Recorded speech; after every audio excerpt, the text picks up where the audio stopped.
Donc, bienvenue à toutes et à tous. J'ai l'impression que vous êtes pas mal à vous connecter depuis la France, mais notre invité, lui, est à Gaza. Il s'appelle Ziad Medhouk. Avant de le présenter, je vais rapidement me présenter moi. Si vous ne me connaissez pas, donc je m'appelle Prune et je suis salariée de Non-Violence 21 en tant qu'animatrice du réseau. Nous avons aussi François Marchand qui est là pour Non-Violence 21. Et donc, nous accueillons aujourd'hui pour cette télécauserie Ziad Medhouk. Ziad Medhouk, depuis Gaza, qui est professeur de français, chercheur, poète, écrivain. Donc déjà, ça fait beaucoup de casquettes. Il est responsable du département de français de l'université Al-Aqsa de Gaza. Et surtout, en tout cas aussi, partisan convaincu de la non-violence. Donc, ça sera le thème, évidemment, de cette télécauserie, la non-violence, mais la non-violence, donc pas n'importe où, la non-violence à Gaza. Donc là, j'ai entre mes mains le livre. Il a écrit différents ouvrages et évidemment aussi des poèmes. Donc là, j'ai un livre qui s'appelle « Être non-violent à Gaza », qui est un livre avec une forme assez originale puisqu'il est composé de différents types de textes. Il y a des entretiens avec lui, mais aussi des poèmes, même quelques images et puis quelques retranscriptions aussi de citations d'intervenants de conversations. Donc, bienvenue encore une fois. Ce qui est intéressant en introduction, évidemment, on constate très rapidement qu'il y a être non-violent à Gaza, c'est un sujet très original, en tout cas pour nous occidentaux, parce que quand on pense à Gaza, on pense surtout à la violence. Et justement, on est là pour ce soir, pour contrecarrer ces idées reçues et montrer qu'en fait, à Gaza, il existe aussi la vie. Et la vie par la non-violence, que la non-violence existe. Et évidemment, Ziad en parlera mieux que moi, qu'elle peut être même efficace et plus que la violence. Et voilà, que la vie existe dans un territoire où pourtant, voilà, les habitants et les habitantes qui sont enfermés, hein, on peut le dire, vivent beaucoup de violence. Et pourtant, il y a de l'espoir. Donc ça, c'est un résumé, vraiment très, très résumé du livre, puisque je vais laisser la parole à Ziad Medhouk pour aller plus loin, pour nous expliquer la démarche de ce livre. Et on y parle évidemment donc, de désobéissance civile. Et en fait, moi, ce que j'ai retenu, en tout cas, vous m'arrêterez si je me trompe, que la non-violence, en fait, vous me l'avez dit aussi, c'est qu'elle se pratique non pas de manière théorique, mais sur le terrain, ne serait-ce que vivre, prôner la vie, étudier, transmettre de la culture, etc. Et est une forme de non-violence et communiquer, en fait. Voilà, tout ça, ça fait partie du spectre de la non-violence. Donc, je vous laisse prendre la parole, Ziad. Si vous voulez compléter la présentation que j'ai faite sur vous et puis après sur le livre, n'hésitez pas. Et puis aussi, je lance déjà la question parce que le livre, je ne sais pas si certains ou certaines d'entre vous l'ont déjà entre les mains, mais donc date de quelques années. Et aussi, la question, ça sera où en est-on aujourd'hui, en 2023, de tout ça et du rapport des Gazaouis à cette non-violence. C'est à vous, Ziad. Bonjour tout le monde, c'est toujours un plaisir d'échanger depuis Gaza avec vous, les amis francophones. Et donc, merci beaucoup à Non-Violence 21, à François Marchand, à Brune, à tous les amis. Je vois qu'il y a Laurent Baudouin, Anna, d'autres amis qui, j'oublie les noms, mais qui sont connectés. Donc, merci pour votre présence. Donc, pendant 30 minutes, de la situation actuelle en Palestine et en particulier dans la bande de Gaza, mais je vais entrer directement dans le fil du sujet. Ça veut dire, c'est quoi être non-violent à Gaza? Ça veut dire comment être non-violent dans une région violente. Donc, parce que les médias, malheureusement, ils parlent toujours de Gaza comme une d'occupation, de violence, des factions, des missiles, des bombardements, et rarement qu'il parle de la vraie situation, ça veut dire que la vie continue dans la bande de Gaza. Donc, rapidement, en 5 points, je vais parler de la situation actuelle en Palestine en général et dans la bande de Gaza en particulier. Après, comment les Palestiniens résistent, parce que nous sommes occupés, comment on résiste face à l'occupation, à la colonisation, et surtout, comment la résistance par l'éducation, par la non-violence fait partie donc de la résistance palestinienne. Après, je vais parler du rôle de la société civile, les femmes, les enfants, l'économie, les paysans et les pêcheurs. Et après, donc, je vais parler comment les protagonistes de la non-violence essayent un peu de développer des actions non-violentes donc, dans la bande de Gaza. Donc, voilà en général pour le résumé donc, de mon intervention devant ce public donc, nombreux et voilà. D'abord, pour parler de la situation dans la bande en Palestine et dans la bande de Gaza en particulier. Donc, la situation actuelle en Palestine, elle est marquée par la colonisation, l'occupation, la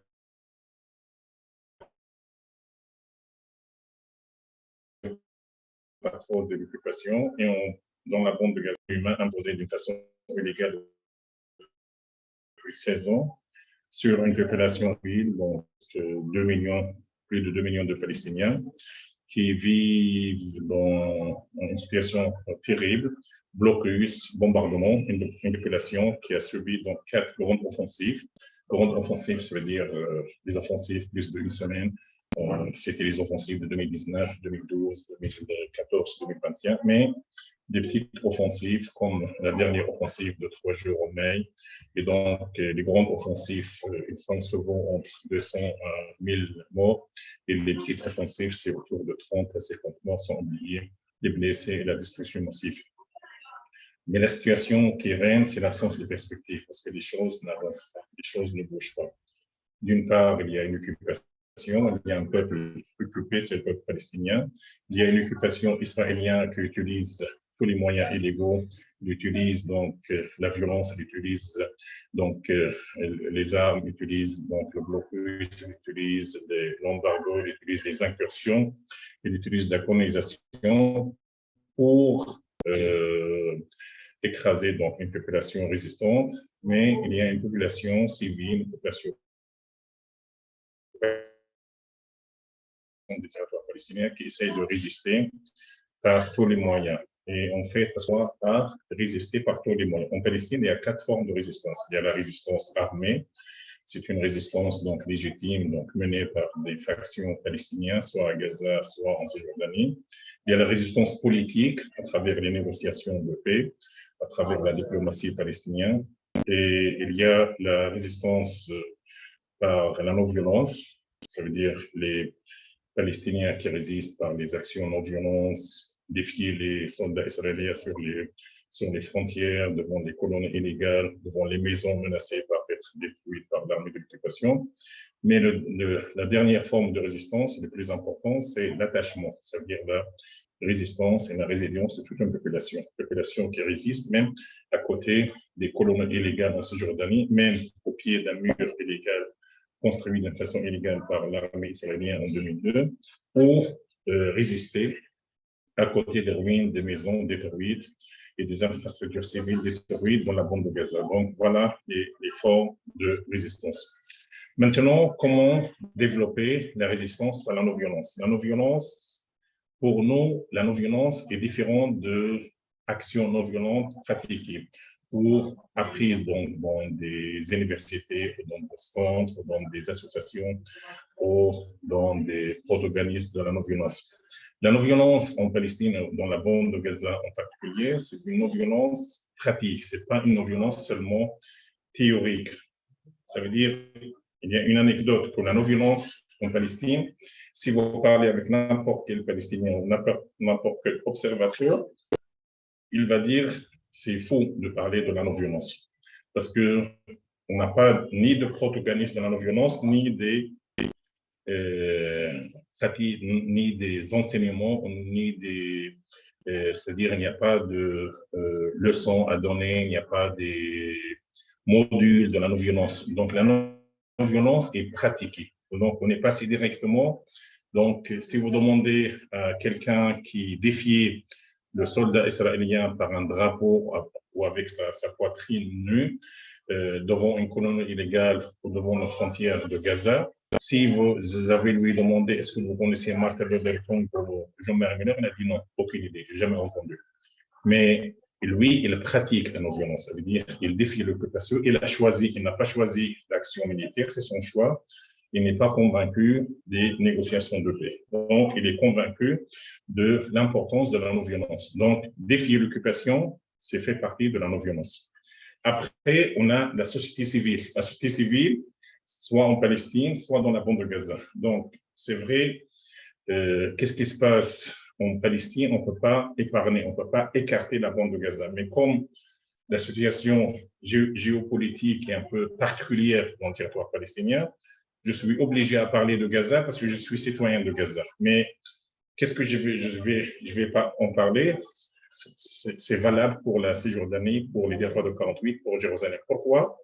Parce que nous sommes isolés. Parce que moi, par exemple, pour Palestiniens de Gaza, je ne peux pas aller à Jérusalem, je ne peux pas aller en Cisjordanie, à ordre militaire israélien. Même chose pour les Palestiniens de la Cisjordanie. Ça veut dire, si moi, je vais rencontrer un collègue universitaire, prof de français, ou un collègue universitaire chercheur de la Cisjordanie, souvent on se voit soit en Égypte, soit en Algérie, soit en France, c'est les francophones, parce qu'on ne peut pas se voir en Palestine, parce que c'est interdit pour nous. Donc, on se voit par Zoom ou virtuellement. Donc, ça montre un peu qu'il n'y a pas une continuité géographique. Donc, pour parler de la bande de Gaza, parce que je vis dans la bande de Gaza, je suis un Palestinien de Gaza, Gaza d'abord fait partie intégrante de la Palestine, mais Gaza est isolée. Donc, si on va parler des territoires palestiniens, nous avons quatre territoires qui n'y a pas une continuité géographique. Il y a la bande de Gaza dans le sud, à la frontière avec l'Égypte, qui se bien un blocus isolé. Il y a la Cisjordanie occupée, il ne reste rien, il ne reste même pas 13% de la Cisjordanie parce que la colonisation il a avalé tous les territoires de la Cisjordanie. Il y a Jérusalem, une ville sainte, une ville donc ouverte à tout le monde, à toutes les religions, mais une ville encerclée par l'occupation. Il y a les territoires de 48, ça veut dire qu'est-ce qu'il reste des Palestiniens qui ont été obligés de fuir leur maison en 48 suite à la création de l'État israélien et les massacres israéliens. Ils ont obligé plus de 900 000 Palestiniens de laisser leur territoire de 48 et le reste, ils sont devenus aujourd'hui 3 millions, mais ils ne vivent pas une situation normale. Ils ont la nationalité israélienne, mais ils n'ont pas le droit d'un citoyen donc israélien. Donc, je vais parler de la non-violence dans les territoires palestiniens et surtout dans la bande de Gaza. Parce qu'ici, il y a une autre contradiction, que la non-violence était développée davantage en Cisjordanie. Jusqu'à, on peut dire, 2012-2013, on ne parle jamais de la non-violence à Gaza. C'est utopique. Mais aujourd'hui, on a commencé à en parler. On a dit que la non-violence. Pourquoi? Parce que la non-violence en Cisjordanie, il y avait, après surtout la deuxième intifada, en 2006-2005, il y avait beaucoup d'actions non violentes. Et ces actions étaient très intéressantes parce que ce n'était pas seulement des actions palestiniennes, mais des actions internationales. Donc, parmi ces actions, il y avait empêcher, par exemple, les bulldozers israéliens de détruire des maisons appartenant à des Palestiniens, soit à Jérusalem, soit en Cisjordanie occupée. Il y avait des manifestations pacifiques à côté des colonies. Il y avait des manifestations pacifiques au pied de murs, le mur d'apartheid qui était construit en 2002. Mais en fait, ce mur, il ne sépare pas Palestiniens et Israéliens, mais il sépare les Palestiniens, les villageois palestiniens de leur terrain. Il sépare les écoliers et les élèves palestiniens de leurs écoles. Il sépare les étudiants palestiniens de leurs universités. Donc voilà, sans oublier 320 checkpoints dans les territoires palestiniens occupés, notamment en Cisjordanie, qui empêchent la circulation entre les villes et les villages palestiniens. Donc, il y avait des Palestiniens, des Israéliens, des pacifistes israéliens, que je tiens à le saluer, et les internationaux qui, à l'époque, pouvaient venir en Cisjordanie occupée pour soutenir les Palestiniens. Et donc, il y avait des actions palestiniennes, mais soutenues par l'international. Gaza, on ne parlait pas de ces actions. C'est seulement après, en 2014, il y avait une grande offensive militaire israélienne contre la bande de Gaza qui a duré 50 jours, qui a fait 2000 morts, 10 000 blessés, destruction massive de 30%. Après, les Palestiniens de Gaza, ils ont compris que c'est difficile de défier cette occupation, cette armée. Donc, il y avait un rôle très important de la société civile. Et quand je dis société civile, ça veut dire les paysans, les pêcheurs, les femmes, les associations de société civile, qui ont commencé à faire des réunions pour dire c'est difficile pour nous de laisser les factions militaires résister seules. Parce que quand on parle de Gaza, on parle de Hamas, de Jihad, des factions militaires.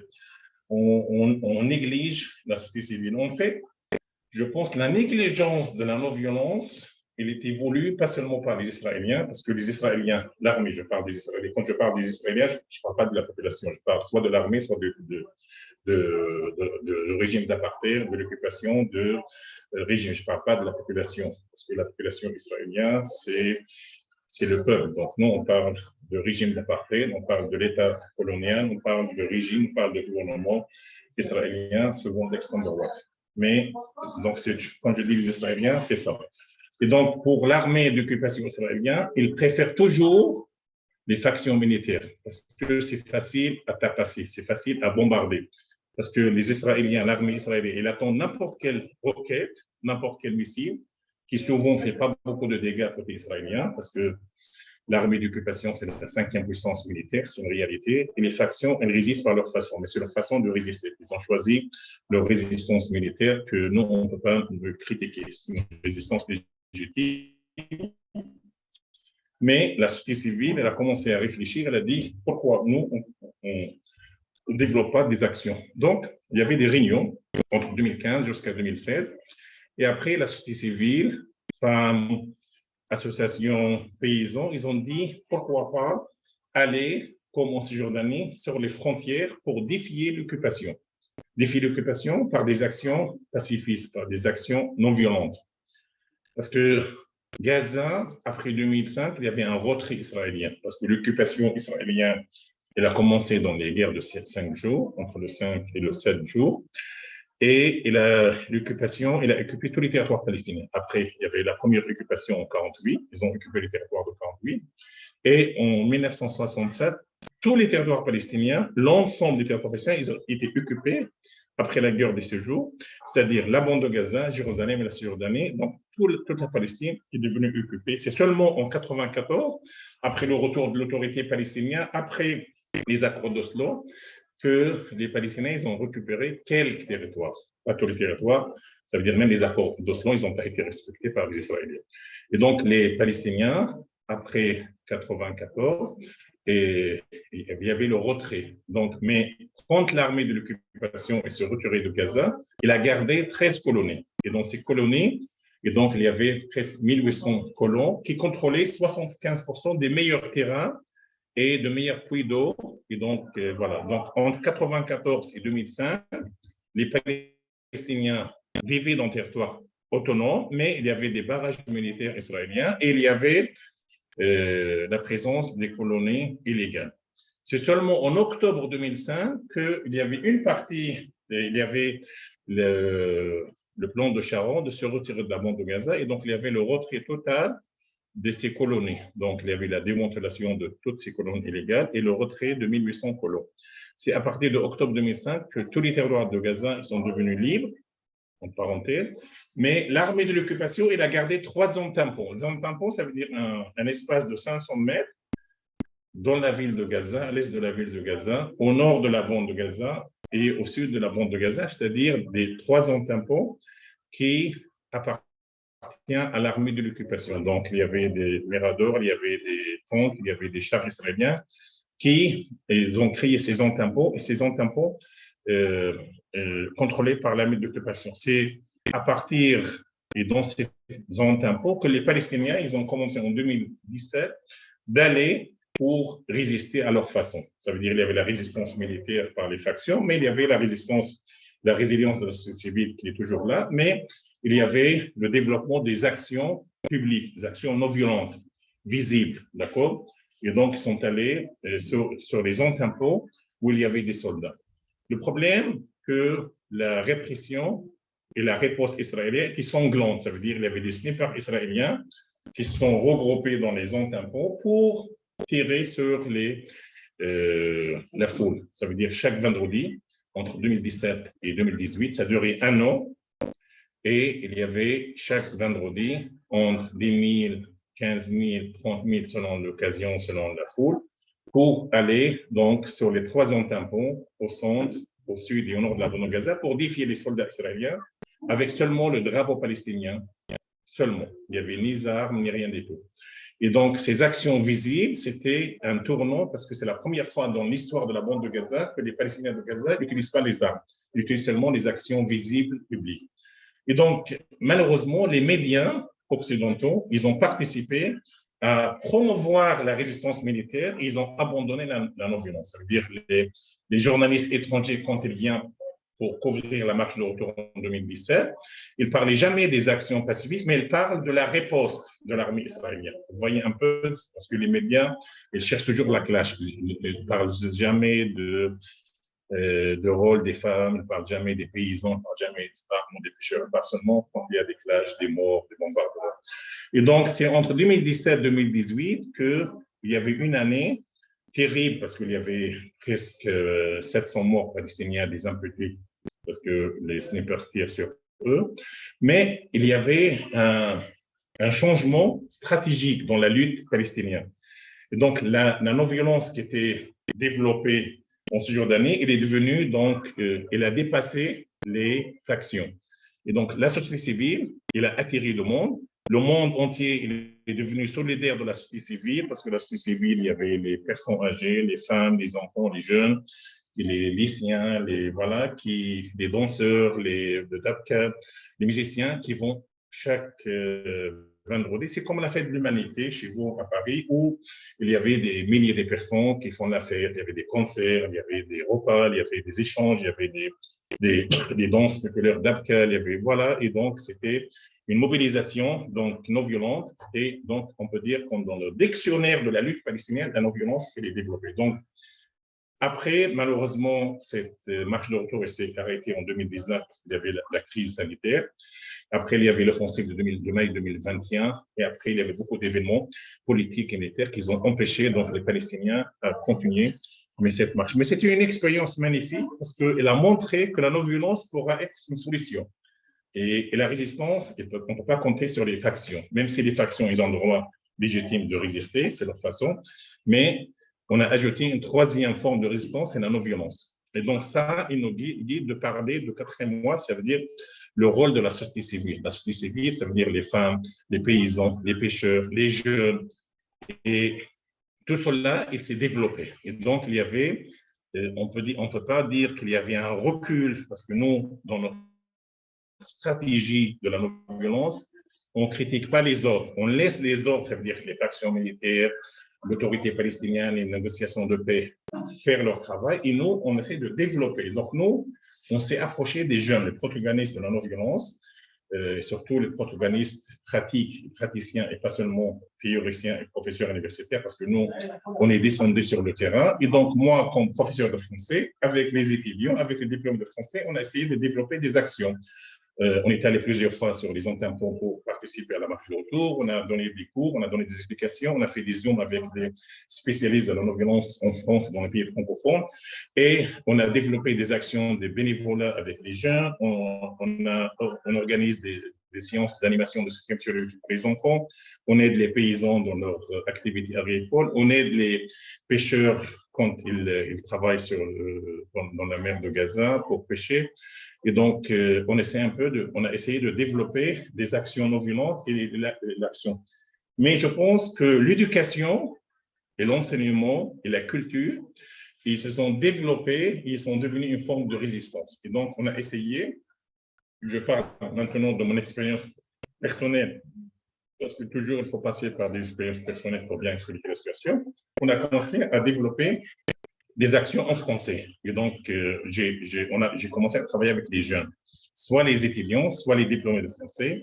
Parce que quand on parle des jeunes à Gaza, ça veut dire le désespoir. Quand je dis l'absence de perspective, ça veut dire les jeunes. Les jeunes, soit les étudiants, surtout les diplômés, parce que le taux de chômage, il dépasse 52% dans la bande de Gaza, une région qui vit le blocus, les bombardements israéliens, la situation économique difficile, les difficultés économiques, sociales, difficultés de faire entrer les matériaux de construction après chaque bombardement, après chaque destruction massive des infrastructures civiles. Donc, on a essayer de remonter le moral des jeunes. Comment remonter le moral? Il faut s'approcher, il ne faut pas laisser. Parce que si on va laisser les jeunes, soit ils vont aller voir les factions militaires, soit ils vont immigrer. Et nous, notre objectif, c'est ne pas faire partir les jeunes, c'est garder les jeunes. Mais pour garder les gens, il faut leur donner un espoir. L'espoir, c'est quoi?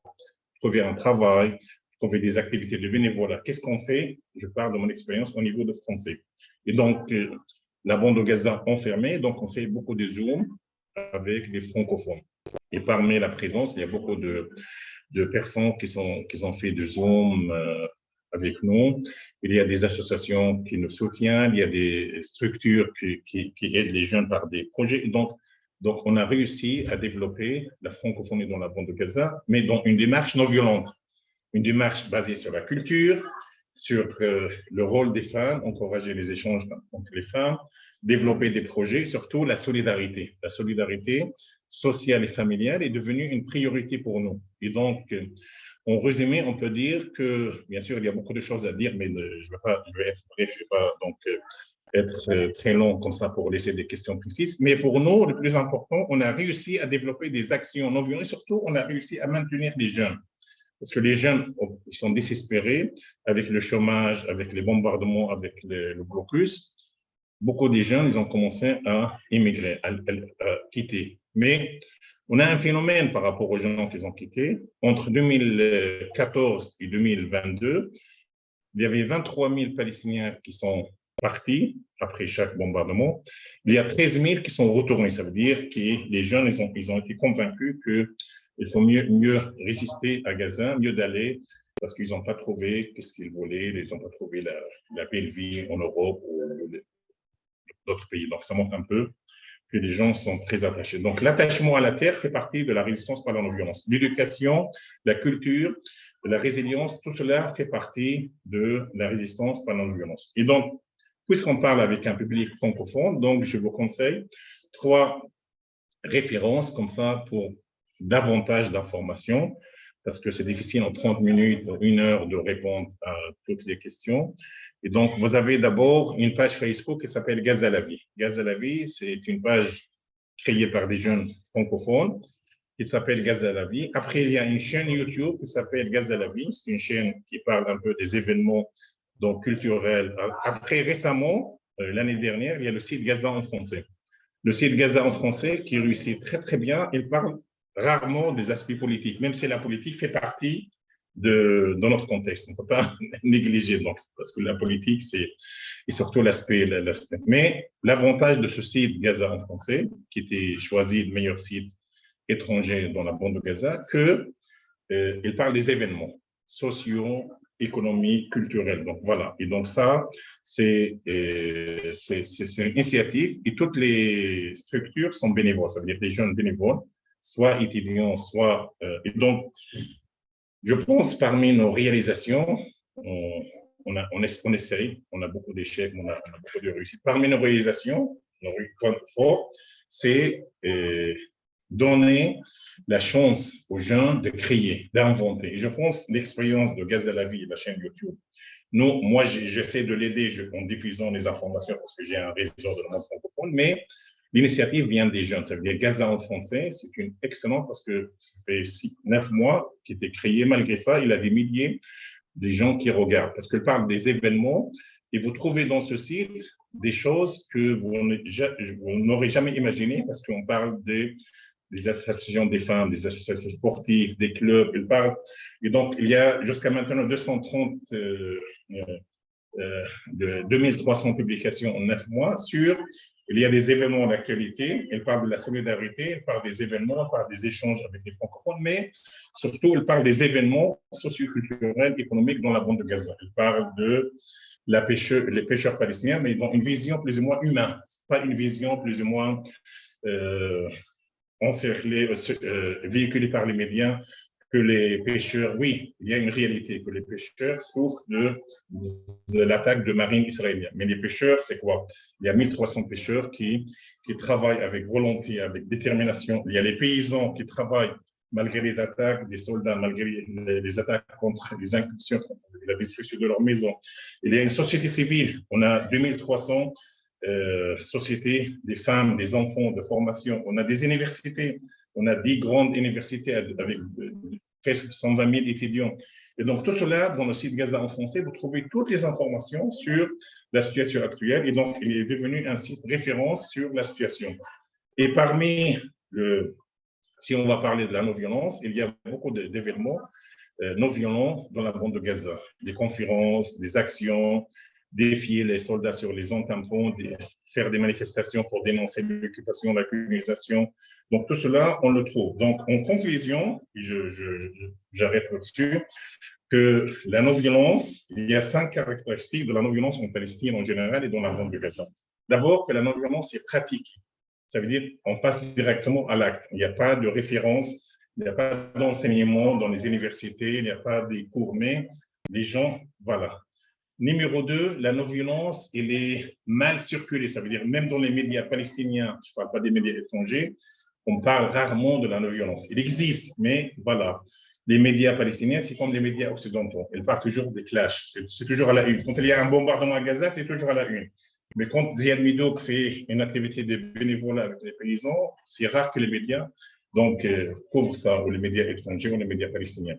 Donc, troisième élément, que pour la non-violence, elle est en développement, elle est en essor, en plein essor. Ça veut dire les gens, ils sont convaincus que la non-violence, ça veut dire, on peut dire que la non-violence est devenue une forme de résistance. On a ajouté la non-violence, voilà. Après, quatrième élément, que l'attachement à la terre et la résilience pour les Palestiniens fait partie de la non-violence. Ça veut dire voilà, ça veut dire pour un jeune Palestinien, rester à Gaza, même à côté de ruines de sa maison détruite, même en plein chômage, même en absence de perspective. Donc, ça fait partie de la non-violence, fait partie de, voilà. Et donc, et après, cinquième élément très important, qu'il y a, on peut dire, un intérêt. Ça veut dire même les factions militaires, par exemple, je vous donne un exemple concret. Comme moi, j'ai publié, et donc je remercie Laurent Benoît qui est avec nous, pour la publication, fait partie de Culture à Paix, l'édition qui a publié donc, mon livre Ethno-violent à Gaza. Donc, j'étais invité par des chaînes de télévision des factions palestiniennes. Et j'étais contacté par des factions palestiniennes. Je parle de mon expérience personnelle, bien sûr. Cette expérience peut être valable pour les hispanophones, pour les anglophones, pour les germanophones. Et moi, je me suis francophone. J'ai été contacté par des télévisions, des chaînes de télévision, par des sites pour faire des entretiens. Ils ont commencé à s'interroger sur le contenu du livre. Ils ont commencé à découvrir que, voilà, même des paysans, des pêcheurs, et des associations, ils ont dit, nous, Ziad, qu'est-ce que vous êtes en train de dire? Nous, on le pratique au quotidien, vous voyez. Mais nous, malheureusement, on n'a pas réussi à circuler. Vous, Ziad, vous avez réussi à écrire, vous avez réussi à publier ça, vous avez réussi à montrer ça au monde francophone, mais qu'est-ce que vous êtes en train de dire? Nous, on le pratique. Ça veut dire les paysans, quand ils vont travailler leur terrain, et il y a beaucoup de paysans qui ont été tués, laissés, ou les pêcheurs, malgré les attaques de la marine israélienne, et beaucoup des bateaux de pêche, ils ont été confisqués, beaucoup de pêcheurs, ils ont été blessés, morts. Mais malgré ça, il y a toujours des pêcheurs qui vont aller pour pêcher, pour faire travailler leur maison, et pour amener une quantité de sardines, des poissons pour les, voilà. Et donc, la société civile qui est toujours là, les Palestiniens qui ont commencé à... Donc, la non-violence, malgré donc nos intérêts des médias, on peut dire même les factions militaires, ils ont commencé à s'intéresser, et même la société civile. Donc, la non-violence, elle s'est ajoutée au type de résistance. Donc, la résistance militaire, la résistance politique, l'attachement à la terre, et surtout la non-violence. Donc, on a ajouté une quatrième forme de résistance, donc la non-violence. Donc, Pauline, rapidement, comme dernier mot, il y a beaucoup de gens qui sont un peu désespérés, soit en Palestine, Gaza, dans le monde, ils disent oui, mais comment vous pratiquez la non-violence dans une région violente? Au contraire, ça, c'est notre force. Voilà. Donc, moi, par exemple, personnellement, je n'imagine jamais Ziad Medou vivre en dehors de Gaza. Gaza, c'est ma vie. Même si je souffre, Gaza, c'est quoi? Coupure d'électricité, mauvaise connexion Internet, je ne peux pas voyager facilement, et il y a beaucoup de denrées alimentaires qui manquent, il y a beaucoup de médicaments qui comptent, bombardement toutes les 3-4 mois, donc même à côté de chez moi, il y a des morts de ma famille. Donc, vous voyez un peu donc, le contexte. Je ne veux pas donner un cours facilement. Je rencontre toujours des gens désespérés, mais ma force, c'est ici. Donc, mon rôle, c'est rester à côté. Donc, ça, c'est ma force. Donc, la non-violence est pratiquée. Moi, je pratique la non-violence. J'encourage les jeunes. J'ai réussi, j'ai échoué, mais je continue. Je suis convaincu de l'importance de la non-violence. Donc, c'est numéro un. Numéro deux, c'est plus important, que la non-violence pourra être solution. Parce que nous sommes convaincus qu'il n'y aura jamais une solution militaire de ce conflit. Depuis 1976 jusqu'à 2023, comme il y a des 60, plus de 60 années de souffrance, mais ni les Palestiniens ils ont réalisé leurs revendications, ni les Israéliens ils sont retirés du territoire palestinien. Le combat est toujours poursuivi, mais nous sommes convaincus qu'il n'y aura jamais une solution militaire. La seule solution, c'est la paix. La seule solution, c'est, et la non-violence fait partie de nos espérances pour la paix. Et donc, on ne peut pas négliger la non-violence. Il ne faut jamais négliger la non-violence. Mais le fait de rester, résister à Gaza fait partie de la non-violence. Et donc, avec la non-violence, paix et espoir, je m'arrête ici. Je vous laisse pour les questions précises. Merci beaucoup pour votre attention. Merci énormément, Ziad, c'est très inspirant et humain. L'humanité, c'est important. Avant de passer aux questions, on avait un petit moment plus poétique pour montrer aussi que la résistance non violente, elle prend des formes aussi voilà, artistiques, culturelles, et ça vous tient à cœur aussi la culture comme mode de résistance, et ça passe aussi chez vous par l'écriture, la poésie et la pratique du français, d'écrire en français, la francophonie. Je sais que j'ai lu pour que c'est un outil aussi d'émancipation selon vous. Et donc, on va inviter une dame à lire un ou deux de vos poèmes. D'accord. Avant de passer aux questions, donc préparez vos questions. En attendant, on va écouter deux poèmes. Vous me donnez 10 secondes, j'appelle la fin, d'accord? 10 secondes pour, voilà, c'est...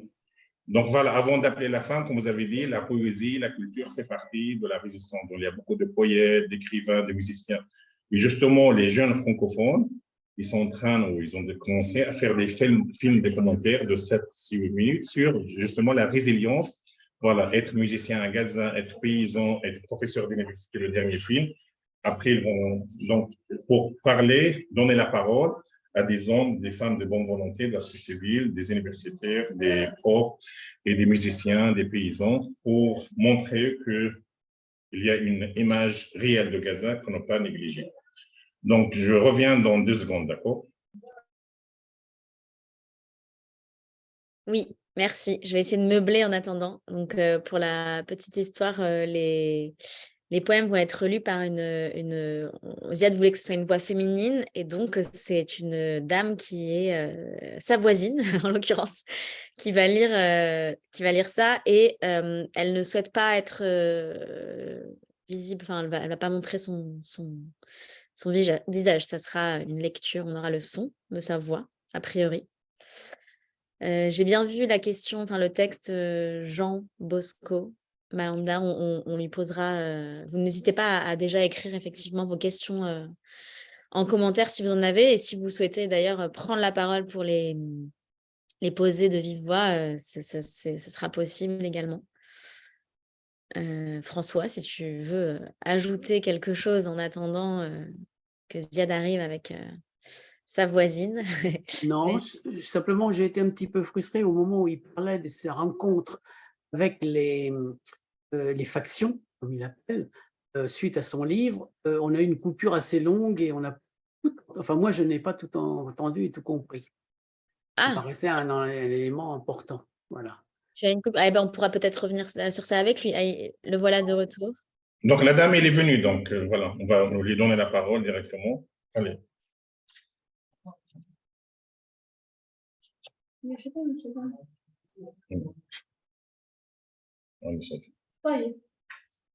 oliviers poussent encore à Gaza. Événement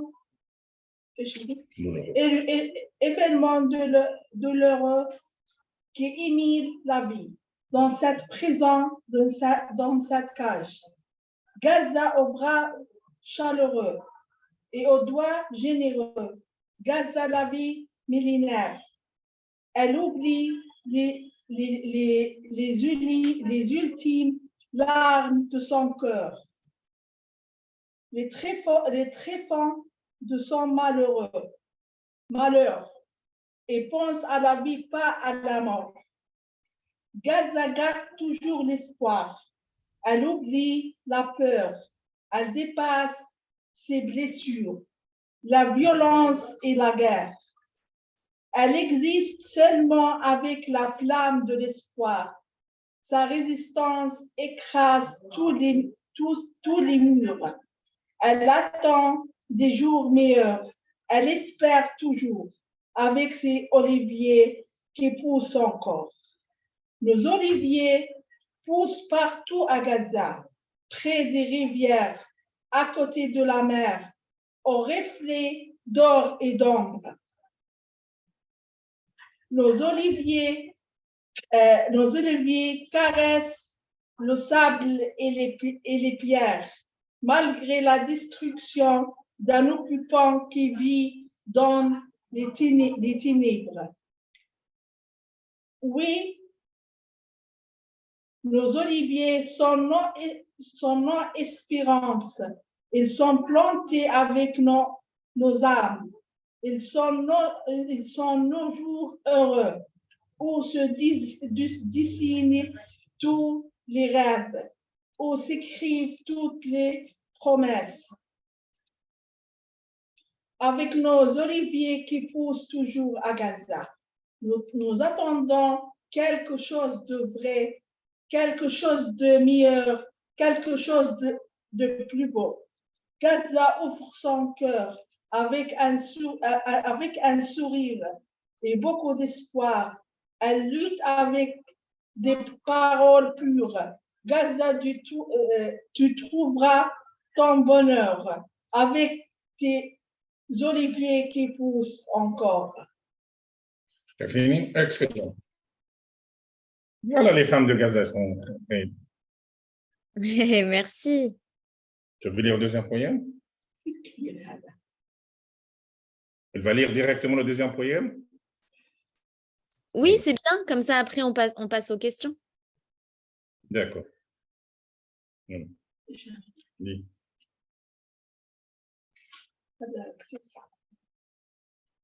Ma plume, mon arme pacifique.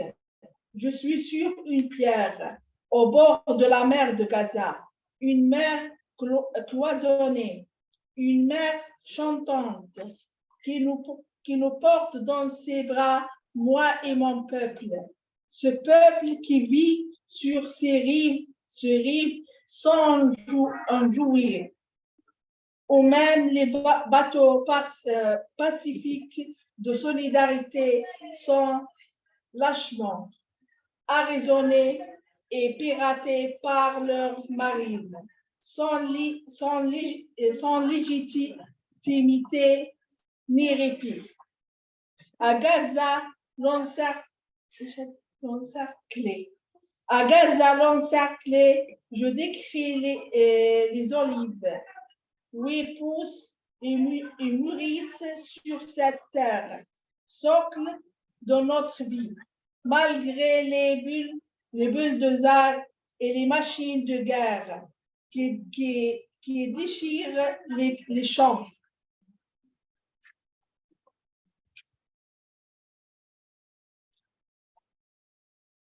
À Gaza, sans relâche, j'écris des mots dédiés aux habitants. Oui, résistent et combattent les ennemis de la vie. Sensibles au malheur, immensément préoccupants, de cette population qui subit une descente pitoyable. Le contemple les lumières de la Palestine si proches et inaccessibles. Je suis l'infatigable patriote, le défenseur des droits humains, tellement bafoué sur cette terre chère aux braves solidaires. Très bien, merci beaucoup. Merci beaucoup. Alors, sans transition, puisque je vois des questions et qu'il nous reste voilà, 25 minutes, je vais lire d'abord les questions, une première question, la première, et après, je vois aussi quelqu'un à lever la main. Alors, j'attends juste que Ziad soit et dit au revoir à c'est bon, pour qu'il écoute la question. Donc, Ziad, oui, merci à elle. Merci. Je vais vous lire une première question, enfin un commentaire déjà, donc de Jean Bosco, qui dit qu'il salue déjà l'option de la non-violence qui a certainement fait ses preuves à travers l'histoire de l'humanité. Sa question est celle de savoir si la non-violence, dans le cas de Gaza, elle est choisie par idéalisme ou par réalisme. Est-ce qu'il y aura un jour d'issue à cette situation? Il est solidaire à tous les peuples qui sont victimes de l'impérium des autres, de ceux qui ont rendu l'humanité une jungle où les forts bouffent les faibles sans remords. Donc du coup, la question c'est, est-ce que la non-violence est choisie par idéalisme ou par réalisme?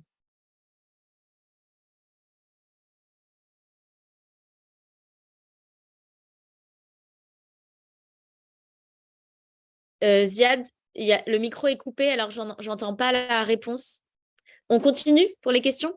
C'est ça? Alors, il y a une autre question qui est, alors, connaissez-vous les vidéos Gaza Stories? Voilà. Et sinon, Christiane Ballan qui nous dit « Je suis libanaise et j'ai vécu toute mon enfance et adolescence ayant peur des Palestiniens qui, à leur tour, ont envahi le Liban et tué beaucoup de gens. Jusqu'au moment où j'ai lu le livre de Dr Walid Slaibi sur la non-violence de la résistance palestinienne à Honor, où aussi j'ai rencontré des Palestiniens avec qui on partageait la souffrance de la guerre. » Donc ça, c'est plutôt une remarque, mais vous pouvez évidemment, Ziad, commenter. Alors, elle dit aussi qu'elle a peur maintenant que cette non-violence se transforme en acceptance et devenir juste une forme de survie, une manière de survivre en fait, si j'ai bien compris. Et nous avons Alphonse Ouaseka qui lève la main pour une question. Alors, est-ce que vous voulez bien ouvrir votre micro pour la poser directement? Oui, merci. Merci. Tout d'abord, je félicite M. Ziad pour sa lutte. J'adhère à la non-violence. Je vous félicite pour cette lutte-là. Mais ma question, c'est de savoir si, pendant que vous faites votre lutte dans la non-violence, vous savez réellement qu'il y a une autre élite qui se fait dans la violence. Donc, je vois la branche armée qui est les Hamas. Comment vous trouvez cette position du Hamas? Est-ce qu'il y a des rapprochements? C'est-à-dire, vous avez des démarches que vous dirigez auprès des Hamas pour leur dire que la violence, étant donné qu'elle produit toujours la violence, est-ce que vous allez vers les Hamas pour leur conscientiser, dire que s'ils peuvent continuer dans cette élite armée, il n'y a qu'un cycle de violence qui va continuer et peut-être ça c'est vous évaluez votre non-violence face à l'armée israélienne qui ne cesse de s'attaquer peut-être à la paisible citoyen et à la colonisation qui d'ailleurs en droit international est un crime. Merci. Je commence à répondre, Brune, aux questions. On commence par les questions écrites. Oui. Donc, la première question, est-ce que la non-violence pourra être, voilà, d'abord pour Jean Bosco Malher. Donc, merci pour votre solidarité. Donc, voilà, avant d'oublier, j'aimerais parler de la solidarité. La solidarité fait partie et l'encourage la non-violence, parce que les solidaires de mon volonté, comme aujourd'hui, vous, à travers votre participation à cette rencontre, donc, vous êtes un soutien. Donc, quand Laurent Bedon a publié mon livre sur la non-violence, c'est un soutien. Quand les associations de bonne volonté en France, comme les solidaires, font une manifestation à Paris pour dénoncer l'occupation, donc il encourage la non-violence. Donc la non-violence est un choix stratégique. Donc on ne peut pas dire est-ce que c'est un choix donc idéalisme ou réalisme. Donc la non-violence, le problème que la non-violence, il n'est pas circulé, il n'y a pas de la propagande pour la non-violence, soit en Palestine, mais il est pratiqué. Donc voilà. Donc je peux relier la première question avec la dernière question sur le Hamas. Donc ici, tout le monde accuse le Hamas par la violence. On doit définir c'est quoi la violence, parce que ici, le Hamas, peut-être moi je suis en désaccord, c'est normal par rapport à ma position, mais le Hamas, c'est un parti politique qui est une faction militaire, comme le Jihad, comme le Fatah de Yasser Arafat, de président Mahmoud Abbas. Donc, chaque parti politique, elle a des factions. Mais nous, le problème, quand on dit la violence, et quelquefois les médias participent à circuler cette idée qu'il y a quand il y a des événements de l'euro, quand il y a des attaques et des offensives contre Gaza, les médias français et étrangers disent qu'ils mettent dos à dos l'armée de l'occupation et le Hamas. Le Hamas, ce n'est pas une occupation. Le Hamas fait partie de la résistance. Il choisit une résistance militaire, il est libre.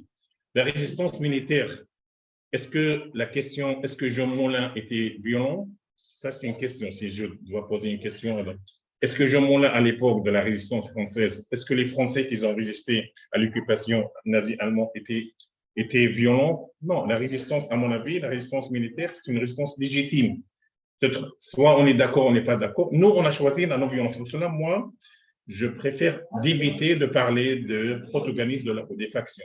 Parce que nous, on ne perd pas notre temps à critiquer les protagonistes de la violence, de la résistance militaire. C'est leur choix.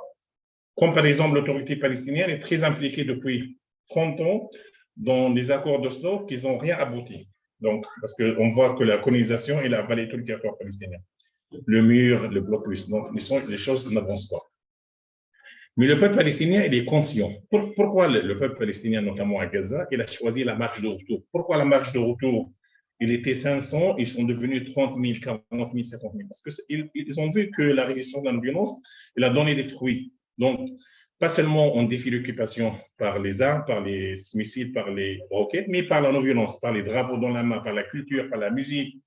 Voilà, un médecin qui opère les patients à Gaza qui sont interdits d'aller fait partie de la non-violence, fait partie de la résilience. Voilà. Donc, nous, on ne peut pas parler de la violence comme... Non, je ne peux pas accuser les factions palestiniennes comme violentes. Non, ils ont choisi la résistance comme... C'est leur choix. Moi, je ne passe pas mon temps à les critiquer. Moi, je passe mon temps à développer des actions non-violentes auprès des jeunes, auprès des enfants. Moi, quand j'organise avec les jeunes bénévoles une activité d'animation avec les enfants, notre rôle, voilà, par exemple, la semaine prochaine, on va organiser un camp d'été francophone. Les factions palestiniennes organisent des camps. Ça c'est je ne peux pas passer mon temps à critiquer. Moi j'organise pour des centaines d'enfants de Gaza des camps d'été francophones où il y a la musique, où il y a la danse populaire, où il y a la culture, où il y a les sorties, les excursions. Donc ça, c'est ma façon de résister. Eux, ils ont leur façon. Leurs camps d'été militaires, non militaires, ils sont libres. Vous voyez un peu. Donc nous, et ça, peut-être la particularité de la non-violence à Gaza, que la non-violence, elle est pratiquée, surtout les protagonistes de la non-violence, ils s'en fichent des autres. Voilà, ils ont choisi la non-violence, ils continuent donc la non-violence. Donc, je reviens à la question de Christian, la Libanaise. D'abord, Walid Slaïbi, c'était un professeur à moi, donc moi j'étais au Liban plusieurs fois. Je pense, j'ai pas aimé donc sa façon de dire qu'il détestait les Palestiniens, mais je le comprends. Moi, quand j'étais au Liban, j'avais peur parce qu'ils m'ont dit qu'il y avait des problèmes. Mais quand je me suis approché des Libanais, j'ai trouvé des Libanais magnifiques. Walid Slaïbi, Ougarid, donc voilà, beaucoup de Libanais qui étaient pro-palestiniens. C'est ça le problème. Quelqu'un qui a jamais mis le pied à Gaza en Palestine, il a dit oui, le Hamas c'est une faction militaire et il y a la violence. Non, il faut venir sur place pour constater qu'il y a une occupation, qu'il y a une colonisation, qu'il y a une humiliation, qu'il y a une oppression, qu'il y a des checkpoints, qu'il y a du mur, qu'il y a... Vous voyez, c'est l'injustice, c'est comme ça. Donc, depuis, j'ai gardé le contact. Walid Slaïbi, qui est mort, donc, je pense, le mois de mars, on a fait un Zoom pour rendre hommage à Walid et avoir un Jean-Marie Muller. Donc, avec le Nado, je pense que pour sa question, il a peur que cette non-violence se transforme en acceptation de devenir juste une forme de survie. Non, c'est pas une forme de survie. Ça veut dire la non-violence, c'est un choix stratégique. Ça veut dire les gens sont convaincus. Ça veut dire moi, par exemple, je suis devenu non-violent lors de la première intifada. Il faut toujours passer par les expériences. La première intifada est une intifada des pierres. Ça veut dire était une intifada non violente, c'est pas en 2000. En 88, j'étais au lycée à Gaza et il y avait une patrouille militaire israélienne, 15 soldats, qui ont attaqué un lycée. Et ils ont attaqué ma cousine. Et donc, moi, j'ai pris une pierre pour lancer la pierre contre le soldat. Après, j'ai commencé à réfléchir. Et donc, la pierre est tombée et je suis retourné à la maison et j'ai commencé à lire. D'accord? Et j'ai commencé à lire. Et donc, je me suis dit, voilà, la culture, l'éducation, parce que si j'ai commencé à lancer la pierre, je peux être arrêté, après je passais mon temps dans la prison, après, donc ma vie va être gâchée. Et donc, je me suis dit, voilà, vous voyez un peu, et donc, depuis 88 jusqu'à aujourd'hui, je ne sais pas combien, 25 ans, 30 ans, je suis convaincu donc de la non-violence. Donc, c'est un choix stratégique. Ni les factions militaires, ni la résistance politique pourront changer au moins les convictions. Donc ça, c'est mon choix à moi. Et j'essaie de développer ce choix chez les Palestiniens. On essaye doucement, doucement, mais c'est mes convictions. Donc je suis convaincu que la non-violence, c'est pour cela, quand j'écris de la poésie, c'est la non-violence. Quand j'enseigne le français, c'est la non-violence. Quand j'organise des camps pour l'été pour les enfants, c'est la non-violence. Quand je reste attaché à Gaza, c'est la... Donc voilà. Donc, il y a la non-violence pratiquée, mais ce sont mes convictions. Donc, la non-violence va rester, donc, mon choix stratégique, le choix de beaucoup. Comme je suis francophone, je parle, mais il y a beaucoup de Palestiniens, il y a des dizaines, voire des centaines d'intellectuels palestiniens qui sont convaincus de l'importance de la non-violence, mais malheureusement, les médias, je vous donne un exemple, quand un journaliste français, il vient à Gaza, il me demande, il m'a dit, Ziad Midou, qu'est-ce que je peux faire un entretien? Je lui ai dit, tu viens au département, tu viens à l'université, tu viens chez moi. Il ne me pose jamais des questions sur mes actions pacifiques ou non violentes. Il m'a dit, oui, comment vous trouvez la position de Hamas? Comment vous trouvez les bombardements? Vous voyez un peu, donc les médias, malheureusement, ils ont participé à négliger. Or, la non-violence, elle est pratiquée. Il existe, la non-violence. Il est preuve que moi, j'ai écrit un livre, j'ai écrit la poésie, mais il y a beaucoup de Palestiniens comme moi. Mais nous, par exemple, on ne peut pas créer un parti politique qui s'appelle la partie de la non-violence. Ça ne marche pas. On ne peut pas créer une faction qui s'appelle la faction. Non. Mais la non-violence, comme vous voyez, donc, ce n'est pas une notion théorique, c'est une notion pratique. Donc, on pratique la non-violence. Résister à Gaza, c'est la non-violence. Écrire la poésie, faire des films documentaires en français sur Gaza, ça fait partie de la résistance. Montrer le vrai visage, et le visage, on peut dire, clair, et le vrai visage de Gaza, montrer la résilience et le courage des femmes de Gaza et des paysans et des pêcheurs, c'est de la résistance. Donc, la non-violence, elle est pratiquée, elle existe, et je parle de moi et beaucoup de mes collègues, on va jusqu'à la mort garder cette option de la non-violence, on ne va pas lâcher le morceau. Merci pour ces retours bien détaillés. Est-ce que certains ou certaines d'entre vous ont d'autres questions? Je sais que François, quand vous étiez en train d'aller chercher votre conteuse, lectrice des poèmes, avait une remarque, une petite question par rapport à un sujet où il y avait une petite coupure, on a mal entendu. Peut-être, François, tu peux reformuler? Oui, mais Ziad, merci, mais tu y as à peu près répondu. Tu nous parlais à un moment, il y a eu une coupure. suite à ton livre, tu avais été contacté par le Hamas qui venait on n'a pas entendu exactement ce que tu as dit à ce moment-là. Non, pas seulement par le Hamas, par les partis politiques et les Par les factions. factions, pardon, par le faction, les factions. Par les factions, les partis politiques, les médias et la société civile. Donc, parce qu'il y a, et chacun, bien sûr, chacun selon ses objectifs, selon ses idées politiques, voilà. Les factions de Hamas, de Jihad, de la gauche, ils ont dit comment, voilà, je sais pas, c'est pas question qu'ils ont été un peu dépassés dans la, parce que moi, comme je viens de dire, je critique pas les autres, d'accord? Je suis en désaccord, mais je passe pas mon temps, d'accord? Oui, oui. Comme chaque personne voilà, donc on a des ennemis, on a des gens qui s'encouragent, voilà. Mais moi, je passe pas mon temps. Je suis en désaccord avec, mais je passe pas mon temps. Je préfère écrire un article sur la réalité à Gaza, sur l'occupation, sur la souffrance de la population sur blocus, sur ces patients qui sont interdits d'aller se soigner par l'occupation, mieux de commencer à critiquer les factions. Est-ce qu'il y en a d'autres qui te critiquent? Donc, moi, là, quand j'ai été contacté, ils ont dit que vous, ils n'ont pas dit que vous avez dépassé les actions, mais ils ont dit que votre livre est très intéressant, que vous avez montré un autre visage de Gaza. Ça, c'est pour les factions et les partis politiques. La société civile, ils ont été très heureux, les Palestiniens, les responsables des associations des femmes et des jeunes.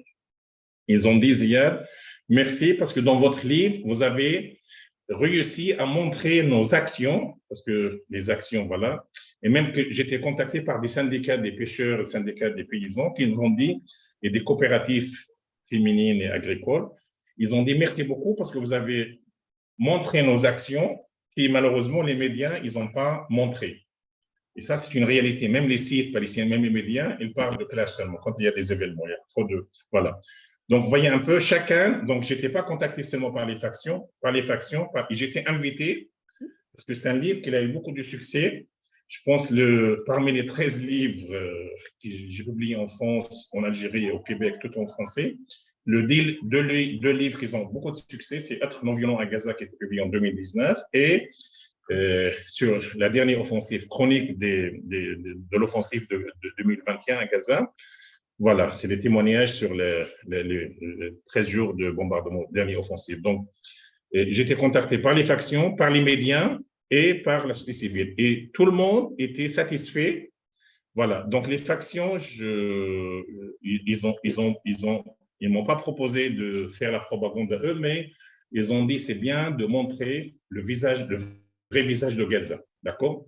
Voyez un peu, donc je ne veux pas, est-ce que je suis mal. Mais ces livres ont-ils été traduits en arabe? Non, non, non, non. Non, donc c'est ceux qui ont accès au français qui ont pu le lire. Non, parce que voilà, dans les médias, j'ai expliqué ça en arabe, j'étais invité par les médias arabes, mais parce que moi, je suis francophone, donc je suis non-violent converti, je suis francophone converti. Donc, même depuis 15 ans, j'écris jamais en arabe. Voilà, donc je suis prof de français à l'université, je suis chercheur, je participe à des colloques en français, donc c'est rare que je participe à des colloques ou des conférences en arabe. C'est mon choix, donc je suis francophone. Et j'écris en français, donc je ne peux pas traduire ça en arabe parce que mon livre, il est destiné à des peuples. Mais le succès qu'il a eu au niveau des échos étaient des échos très positifs. Je parle des Palestiniens, surtout les médias et la société civile, parce que je sais, les factions, moi, je suis pas toujours, je m'entends pas bien avec eux, mais les médias, j'étais invité au moins 15 médias palestiniens, y compris des médias des partis politiques, ils m'ont invité pour faire des entretiens en arabe sur le livre. Et ça, c'est magnifique, et surtout la société civile. Donc, il y a des échos, beaucoup d'échos positifs à Gaza, et maintenant, je suis fiché comme protocolaire de la non-violence. Vous voyez, donc j'ai réussi à introduire la non-violence qui était un peu dépassée, qui était un peu négligée, qui était oubliée par beaucoup de Palestiniens de Gaza. Merci. De rien. Merci, oui. Brune, toutes les questions sont légitimes. Moi, vous voyez. Oui. Avec plaisir. Vous, François, tout le monde, elle a le droit de poser des questions avec plaisir, n'importe quelle question. N'hésitez pas, ouais, vous avez 5 minutes encore pour poser des questions. Merci pour l'exposé. J'aimerais suivre davantage. J'aimerais vous contacter par la suite, notamment pour le livre. Alors là, c'est Jean Bosco qui… Voilà, vous pouvez contacter soit Brune, soit François. Il va vous donner mes coordonnées. Il va vous donner voilà, les Bien coordonnées. sûr, on vous Mais donnera la… vous pouvez aller sur le site Gaza en français, c'est facile. Donc, il s'appelle Gaza en français. Je vais écrire. Vous trouvez donc plein d'informations, plus de même cette conférence en détail avec des photos, des vidéos. Il s'appelle Gaza en français. C'est un site francophone, site en français. Et bien sûr, vous avez la chaîne YouTube Gaza la vie, où il y a des vidéos, des courtes vidéos sur la vie quotidienne. Et donc, je pense parmi vous, ils reçoivent, donc, mais ils sont sur la liste, mes contacts ils reçoivent, donc François, Laurent et les autres, donc ils reçoivent les informations que j'envoie en effet régulière sur la situation au gaz. Donc voilà, les témoignages fait partie donc mon devoir. Donc voilà, donc peut-être moi je n'aime pas une chose, François et Mur, il faut pas me remercier. Je n'aime pas les gens qui me remercient. Je fais mon devoir. Donc ça c'est par rapport aux Palestiniens qui ont été morts, blessés. Voilà, moi comme témoin de Gaza, donc je fais mon devoir de témoigner. Donc par rapport aux morts et blessés palestiniens, donc c'est mon choix. Donc, fait partie de la résistance par la non-violence, par l'éducation, par c'est témoigner sur les réseaux sociaux, sur email, sur les articles, voilà, sur les livres, fait partie donc de développer de la promotion de la culture non-violente dans la bande de Gaza. Eh bien, n'hésitez pas, oui, du coup, à bien partager aussi, consulter et partager ces sites, ces références, parce que c'est justement l'objectif de montrer un autre visage de Gaza et pas celui qu'on a l'habitude de voir dans les médias. Le livre « Être non-violent à Gaza », on peut l'acheter aussi, notamment via, si je ne dis pas de bêtises, via le MAN. Je lis en même temps, c'est vrai que c'est très intéressant. Vidéo de Gaza Stories, effectivement, Gabriel Lanier, alors je en reparle.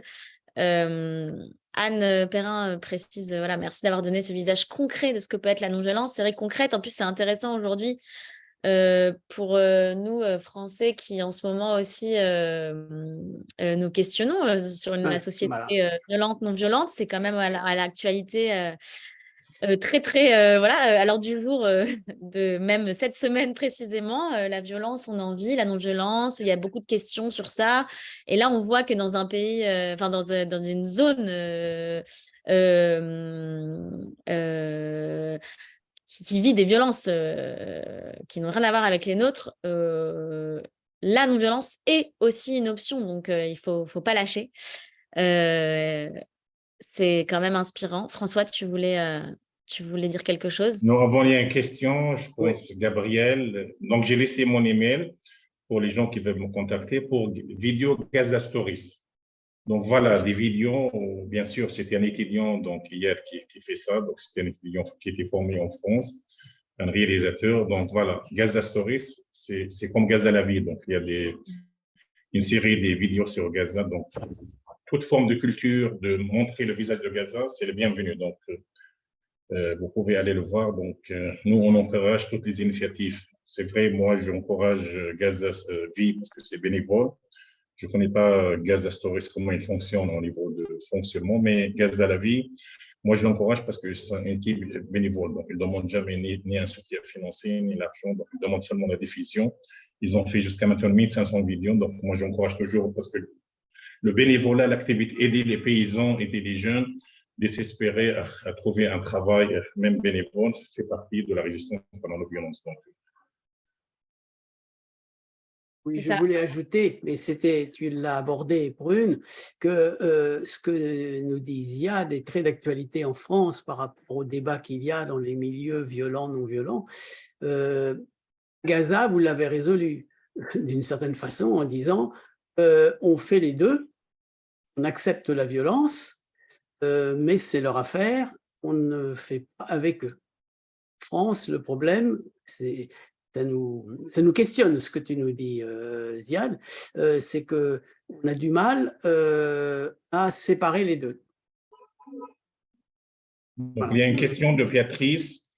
Merci pour comment on peut vous soutenir. Donc voilà, le soutien moral, c'est un élément très important, crucial pour nous. Et surtout, le partage de nos informations. Donc, donc nous, on a besoin des solidaires de bonne volonté, y compris les gens qui sont en direct aujourd'hui. 3 choses. D'abord, c'est diffuser les informations sur Gaza à travers le site Gaza en français, à travers la chaîne Gaza la vie. Deuxième chose, donc voilà, essayer un peu de montrer donc ces actions de Gaza. C'est très important et je pense à travers des actions non violentes, même en France spécifiques, comme signer des pétitions, participer à des conférences et surtout, n'oubliez pas Gaza. C'est faire, par exemple, avec Laurent Baudouin, on avait une expérience très riche qui était en 2020 jusqu'à 2022, ça continue. C'est chaque semaine, il y avait un professionnel, par exemple un avocat, une avocate de Paris, qui travaillait parce qu'on a fait une formation sur la traduction juridique pour les jeunes de Gaza.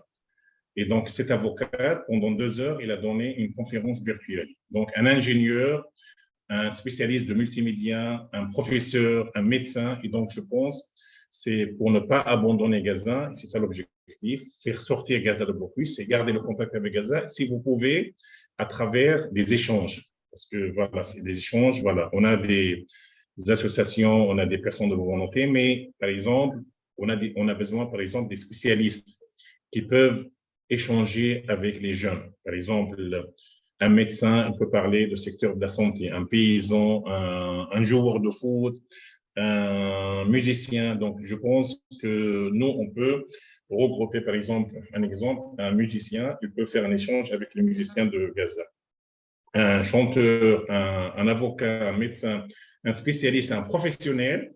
Et je pense avec Laurent, avec Saint-Méry, Hors-le-Mur, avec Culture EP, c'est une expérience magnifique parce qu'ils ont donné beaucoup de choses pratiques et qu'ils ont aidé les jeunes à soit trouver un travail, voilà, soit à faire des activités magnifiques sur le terrain. Et je pense, par exemple, au niveau de soutien psychologique, il y a des psychologues qui ont échangé avec l'équipe bénévole qui fait les activités d'animation psychologique et ils ont donné beaucoup de conseils pratiques que les gens ils ont utilisés. Donc, je pense soutenir Gaza par l'aspect moral, par la diffusion des informations et surtout par les échanges pour développer donc la francophonie d'une part et pour développer, pour ne pas garder Gaza isolé, voulu par l'occupation. Je pense que les échanges comme aujourd'hui, c'est une option très importante. Bah, c'est une bonne conclusion. Il faut continuer à échanger. Et il est 19h17. Alors nous, on a vraiment à cœur d'arrêter à l'heure nos télécauseries pour voilà, laisser après les gens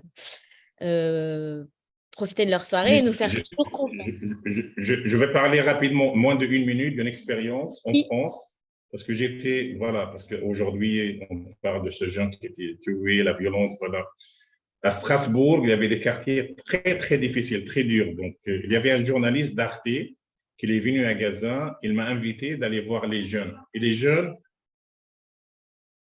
étaient très violents. Voilà. Et quand il a dit c'est un Palestinien qui a choisi la non-violence, il était pas étonné, mais il était sur le choc parce qu'ils m'ont dit nous, si on était Palestiniens, on prenait directement des Kalachnikov pour combattre l'occupation. Mais j'ai commencé à parler avec eux.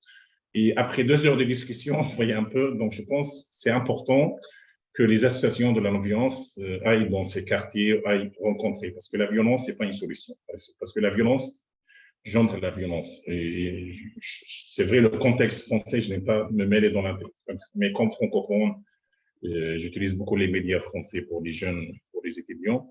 Je pense que François, Brune et je pense Alain et tous les responsables des associations, ils sont convaincus que la violence ne sera jamais une solution. La solution, c'est dans la violence, c'est le débat, c'est le dialogue. Mais ce sera mon dernier mot. Merci, bah c'est beau. Le dernier mot, c'est voilà, garder les liens, discuter et ouais, vraiment communiquer finalement. Ce sera ça. Merci, merci beaucoup, Ziad. Le dernier mot, c'est pour l'humanité. L'humanité. Voilà. C'est parfait.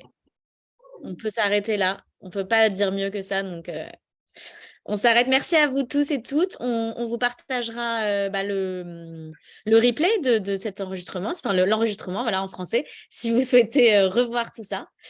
Et puis, on vous mettra en contact. N'hésitez pas à revenir vers nous pour aller plus loin et à vous documenter par vous-même, à partager tout ça. Merci et à bientôt. Bonne soirée à vous. Bonne soirée. Merci beaucoup. Au revoir. Vive l'amitié et la fraternité. Au revoir. Merci. Au revoir. Au revoir.